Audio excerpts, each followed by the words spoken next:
Jadi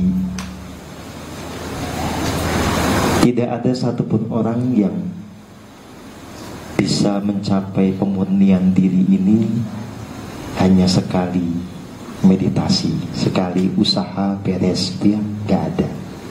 Jadi selalu butuh proses yang relatif panjang agar setiap orang itu bisa membereskan segala sisi gelap, segala jejak dosa yang muncul dari tindakan di masa lalu. Jadi buat teman-teman yang sudah lama belajar meditasi kok belum tercerahkan, ya santai saja. Ya, karena memang proses menuju pencerahan itu yang nggak gampang, ya, butuh waktu yang panjang. Terutama bagi teman-teman, bagi siapapun juga yang di masa lalunya sering tenggelam di dalam ketidaksadaran, ya. Jadi semakin banyak kita terlahir ke bumi ini dengan membawa beban luka batin, membawa beban ilusi, membawa beban karma buruk dari kehidupan yang lampau, ya otomatis proses menuju pencerahannya lebih lama. Apalagi jika di kehidupan sekarang semua beban dari masa lalu ditambahi lagi dengan ketidaksadaran pada kehidupan saat ini, ya. Nah, yang penting adalah semua pejalan itu yang memang betul-betul punya tekad mencapai pencerahan itu tidak gampang menyerah, ya. Dengan segala suka dukanya terus berjalan, jangan patah, ya. Yang sempat jatuh ya bangun lagi, tetapi juga jangan maksa. Misalnya begini, ya, di satu momen kita sudah mengalami proses pembersihan, terus naik kesadaran, ya.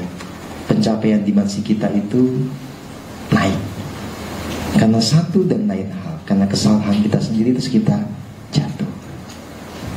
Nah, ketika jatuh itu ya diterima. Jangan menyangkal bahwa kita jatuh. Jangan pernah kita jatuh tapi tetap merasa tercerahkan, ya. Jatuh ya jatuh, diakui dengan perwira. Tapi ya bangun lagi. Nah, hanya untuk bangun hingga sampai ke titik yang lebih tinggi itu gak usah maksa, gak usah buru-buru. Dulu kan saya pernah ke situ, mestinya bisa cepat. Ya enggak juga, santai aja. Jadi apapun kondisinya, prinsip dasar dari laku spiritual itu sederhana. Enjoy the moment, gitu ya. Jadi betul-betul nikmati setiap momen, ya. Ketika kita terjatuh, kita pasti akan merasakan banyak yang namanya peristiwa duka. Ya sudah, diterima, dirasakan.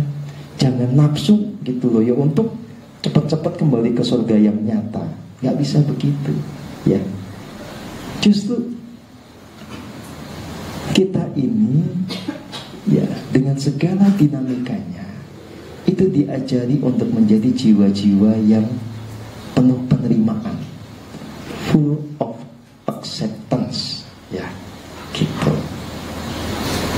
Nah, lucunya adalah kalau kita menikmati segala momen itu dengan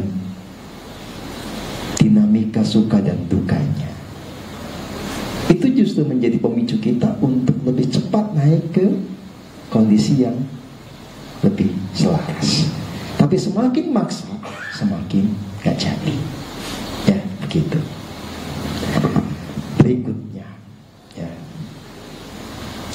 pesan utama yang tidak disampaikan di dalam kajian di Bandung kali ini adalah kita semua punya tanggung jawab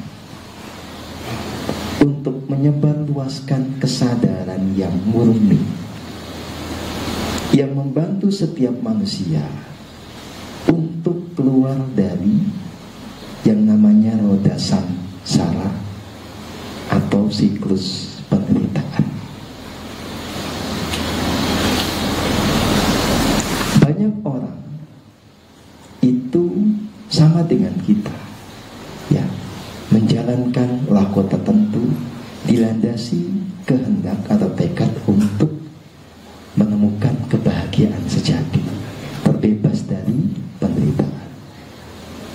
Tetapi secara faktual banyak juga yang kemudian belum menemukan jalan itu, belum menemukan jalan yang betul-betul mengantarkan kepada keterbebasan dari roda samsara. Nah, apa fenomenanya?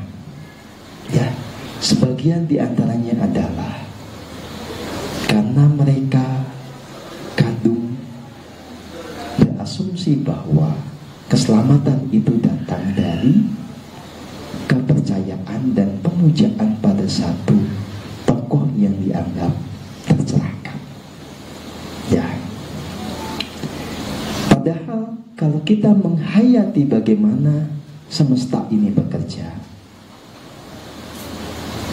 kaitannya dengan pencerahan, dengan keselamatan jiwa, itu sebetulnya tidak ada korelasinya, tidak ada hubungannya dengan kepercayaan kita dan pemujaan kita pada satu tokoh.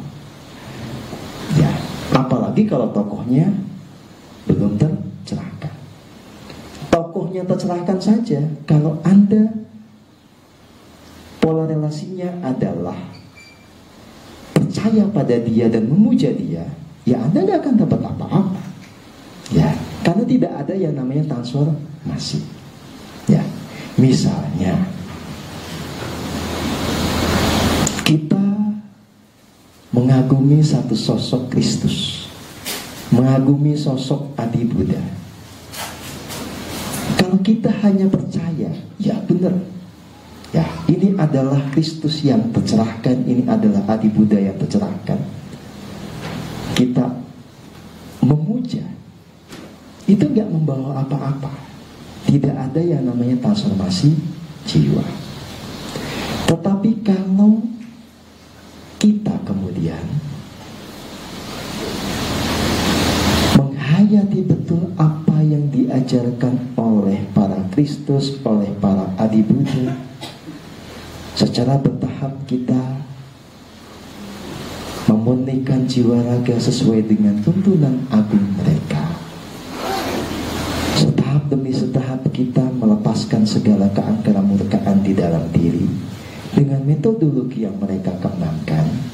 Itu baru dimungkinkan kita bisa mencapai keselamatan dan keterbebasan dari roda samsara. Anda sekali lagi tidak bisa selamat kalau hanya percaya kepada Kristus, kepada Adi Buddha, kepada siapapun. Tetapi Anda bisa selamat kalau kualitas kekristusan, kualitas keadibuddhaan itu ada pada diri Anda. Maka ini yang perlu kita praktekkan bersama, dan biarkan nanti banyak orang terinspirasi oleh laku kita. Ya, karena salah satu akar penderitaan manusia di bumi adalah terjebak kepada yang namanya kepercayaan dan pemujaan pada satu tokoh yang tidak diikuti dengan transformasi jiwa yang paripurna. Berikutnya, kita juga perlu menginspirasikan,